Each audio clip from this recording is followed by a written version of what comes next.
يحصل ايه في القبر؟ انت مفكر العملية كده اللي بموت بيرتاح يا عم الشيخ وخلاص؟ يا مولانا هو حد راح هناك وشاف؟ بس انتوا اللي بتكبروا العملية. لا، العملية انا ما بكبرهاش.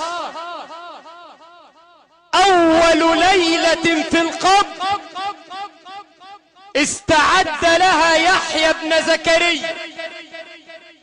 خلي بالك، يحيى بن زكريا نبي من انبياء الله، قال الله عز وجل عنه سيدا وحصورا ونبيا من الصالحين.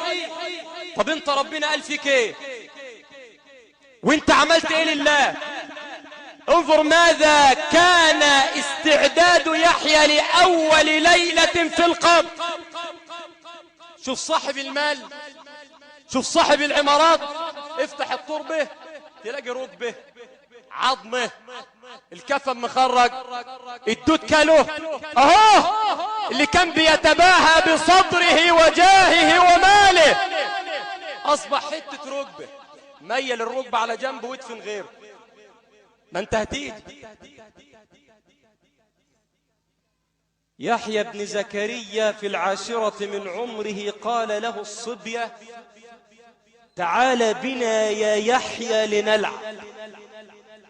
فقال يحيى بن زكريا ما خلقنا للعب. يحيى بن زكريا يستعد لأول ليلة في القبر.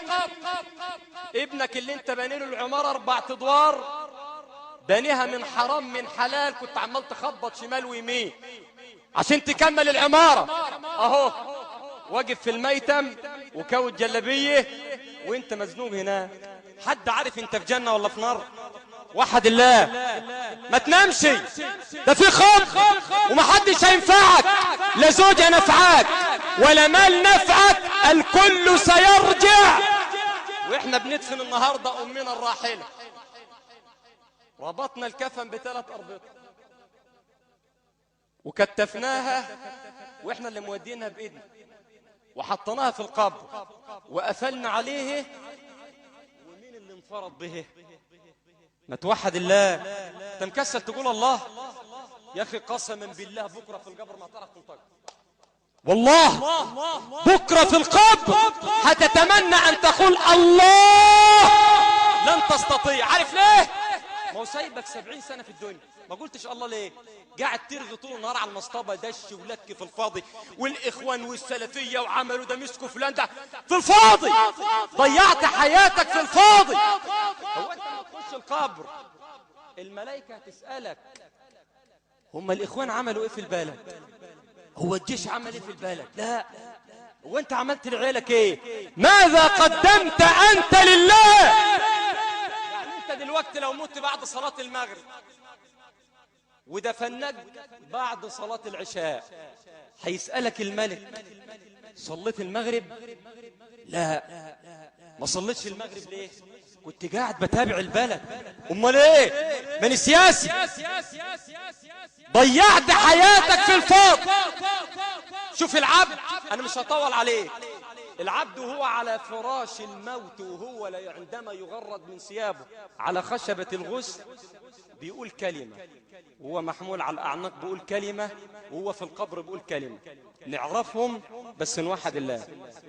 اوعى تنام، اوعى تنام، ده في قبر. والله العظيم العملية صعبة جدا.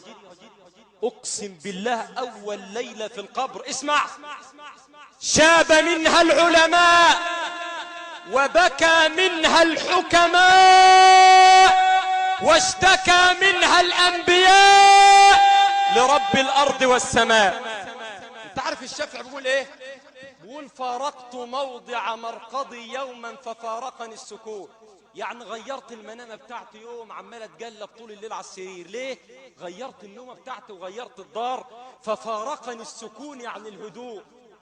بقول لك إذا كان فارقني موضع السكون بالله قل لي أول ليلة في القبر ما يكون. امال في الدود والتراب هتعمل ايه؟ كويل الجلابية وكويل العباية، بكرة الدود هياكلك ويشربك التراب. وحد رب الأرباب. العبد يقول ايه بقى هو بيغسل ويجرد من ثيابه من متع الحياة؟ يقول وفضيحته. ليه؟ لأنه لا يستطيع أن يدافع عن عورته، أم أنه بعد لحظات سيلتقي بجبار السماوات والأرض وليست معه حسنة تستره؟ وفضيحته.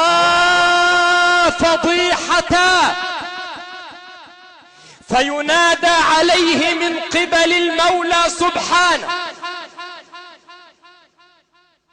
عبدي أين لسانك الشجي ما أخرسك؟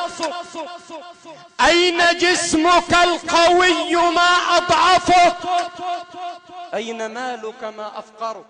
عمال تقول مالي وعمارات وشرق السكة فنوب وشرف طوخ. فين مالك؟ ما انت جاي اهو، جاي فاضي اهو، والعيال اللي انت جبت لها المال هم اللي جايبينك عندنا اهو. عملت ايه؟ ضيعت حياتك في الفاضي. يحمل على الأعناق كما فعلنا اليوم. يقول ايه الميت في الليل وهو في الخشبة؟ وخلي بالك الخشبة عندما يحمل الميت في الخشبة يتكلم. جبت الكلام ده منين؟ عند الإمام أحمد في مسنده بسند صحيح أن النبي صلي. عيب قوي، عيب اما تسمع اسم سيدنا النبي وما تصليش عليه. عيب. البخيل من ذكرت عنده ولم يصلي عليه. صلى عليه، بكره يبقى نفسك تصلي مش هتعرف، ما انت قاعد اهو. قال النبي: إذا وضعت الجنازة، دي كلام النبي والله في الصحيح، إذا وضعت الجنازة وحملها الرجال على الأعناق تكلمت، فإن كانت صالحة قالت قدموني قدموني. ليه؟ انت عارف الجثة اللي في القبر ديت الدود بياكلها بتدير عشان الريحة، ما نحطها على المشروع ولا على الترعة الكلاب تشد فيها والبهايم تشد فيها، احنا بنحطها بنداري، لأن القبر دي نعمة. ربنا بيقول لي في سورة عبسة: ثم أماته فأقبره. حطك عشان الريحة. تعرف ابنك يقول الله يرحم أبوي، لو فتح عليك بعد 3 أيام يقول الله يجحمه بالريحة بس، وانت كنت بتحط برفان موصل السنبلاوين. واحد الله. ليه بقى بقول قدموني؟ لأنه رأى في البيت على فراش الموت النعيم والجنة بالروح كالرؤيا المنامية. إن الذين قالوا ربنا الله ثم استقاموا تتنزل عليهم الملائكة. هو على فراش الموت جول الدار خايف من الكفن وخايف من القبر وخايف من أول ليلة. الملائكة تقول إيه؟ ألا تخافوا ولا تحزنوا. تخايف ليه؟ وأبشروا بالجنة التي كنتم توعدون. انتم مين؟ انتم مين؟ نحن أولياؤكم في الحياة الدنيا وفي الآخرة. احنا كنا معاكم في الدنيا ومش هنسيبكم هناك برضه. انت خايف ليه؟ شوف بقى: إذا وضعت الجنازة وحملها الرجال على الأعناق تكلمت، فإن كانت صالحة قالت قدموني قدموني، وإن كانت غير صالحة قالت يا ويلها إلى أين تذهبون بها؟ مودين فين؟ أصل هو عارف اللي عمله، واكل حق أخته، مرتشي، حرامي، أكل ربا، قاطع رحم، تارك صلاة، نظر للنساء، عاقق والديه، آذي جاره، عامل مصايب، واخد جبل سيئات معاه. طب هيعمل ايه ده حياته طين واخرته اطين، لانه ما قدمش لحياته. يا ليتني قدمت لحياتي. ما هي دي حياتك الاخرويه، هي دي الحياه الحقيقيه. انت عمرك شفت واحد راكب من السنبلاوين للمنصوره واخد معاه بطانيه واخد معاه اكل؟ ليه يا عم؟ معاه ربع ساعه وتبقى في المنصوره. طب انت عمال تبني وتشيد وعمال تحوش من هنا وهنا على ايه؟ ده العملية كلها ايام وهتموت. مهما طالت ايامك ستموت. شوف، وعندما يوضع في القبر يقول ايه؟ هو قال هو محمول على الخشبة على النعش، قال ايه؟ وغربته، لأنه أصبح غريبا عن العمارة، وغريبا عن السيارة، وغريبا عن الزوجة والأولاد. الناس اللي بتتكلم في الآخر توحد الله. يا عم اسمع يا عم، انت طول النهار 24 ساعة تتكلم، ساعة الموعظة تتكلم لا إله إلا الله. وإن لم تتعظ في الموت فلن تنفعك المواعظ. ساعة ما الخطيب يتكلم والقارئ يقرأ، دي ما كانت كلام، ما كانت كلام. فإذا قرئ القرآن فاستمعوا له وأنصتوا لعلكم ترحمون. الرحمة هتنزل القرآن بقى. خلينا بقى نخلص كلامنا. وعندما يوضع في قبره يقول ايه؟ خلي بالك انت اول مرة في حياتك تشوف ملكين. والجماعة اللي بيدفنوا في المقابر يقول لك إذا جاءك ملكان شفوقان رحمان فقل لهم بلا فزع ولا خوف ربي الله، وإذا سألك الثانية فقل ربي الله، وإذا سألك الثالثة فقل لهم بلا فزع ولا خوف. هذا باطل وكذب، ولم يقل عنه النبي محمد عليه الصلاة والسلام. انت يا مولانا انت بتغششه؟ احنا في لجنة امتحان. اسمع مني الكلمة دي بس.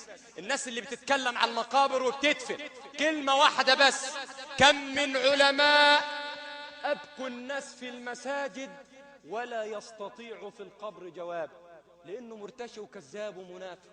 هيجاوب في القبر؟ ده اللسان اللي تعود الجدال والكذب يختم عليه.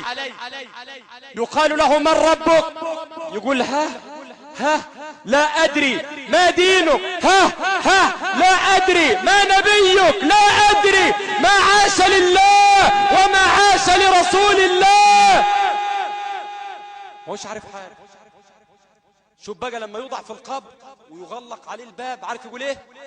ووحدته.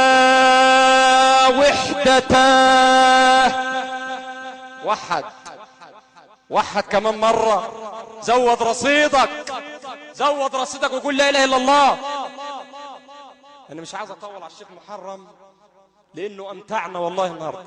أسأل الله أن يفتح علي وأن يحرم جسده على النار وإياكم. وبعدين الشيخ النهاردة قرأ لنا سورة الحجرات كلها أداة. لا يسخر قوم من قوم ولا يغتب بعضكم بعضا وإنما المؤمنون إخوة. وإحنا قاعدين نمصمص وكلام في الفاضي. يا أخي ده الشيخ محرم النهاردة قرأ وربنا كان فاتح عليه. أنت عملت بآية من الشيخ قرأها. ده أنت قاعد في المكتب بتختار أخوك المسلم، عمال تجيب سيرة أخوك وبنى وعمل وعمل فلوس في البنك ده واد لئيم ده، وأنت قاعد في الميتم وهو قاعد الشيخ بيقول ولا يغتب بعضكم بعض ولا يغتب بعضكم، وأنت بتغتب برضه. يعني بتسمع ومش عايز تطاع. طب وحد بالله. يقول ايه بقى؟ ووحدة فينادى عليه من قبل الملك. وحد الملك. يقولوا ايه؟ لقد رجعوا وتركوك وفي التراب وضعوك وإلى بابنا وجهوك وإلى حسابنا تركوك ولا يبق معك إلا أنا وأنا الحي الذي لا أموت. شوف الملك. أنت خايف ليه؟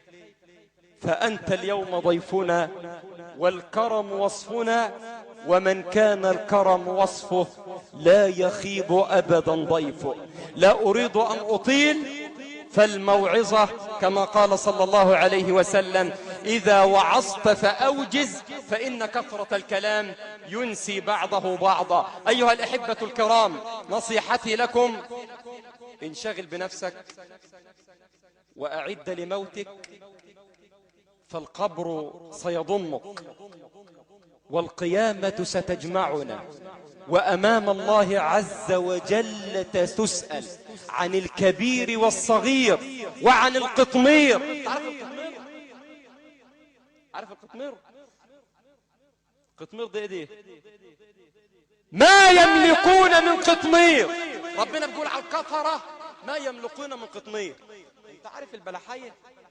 تفتح البلحة كده تلاقي فوق النجاية حاجة بيضة كده، بتاع الخفيفة اللي فوق بتاع عارف ايه؟ بتاع البيضة اللي عاملة زي الشفاف فوق النجاية دي، هي دي القطمير. ها اللي في النوايا دي هي دي القطمير. يعني انت عندك عمارات والله العظيم ما تملك حاجة. لو مت دلوقتي واتكفنت هتروح هناك لوحدك ولا انت واخد حاجة، رخصتك انتهت. هو ده القطمير، ده لا تملكه حد. القطمير ده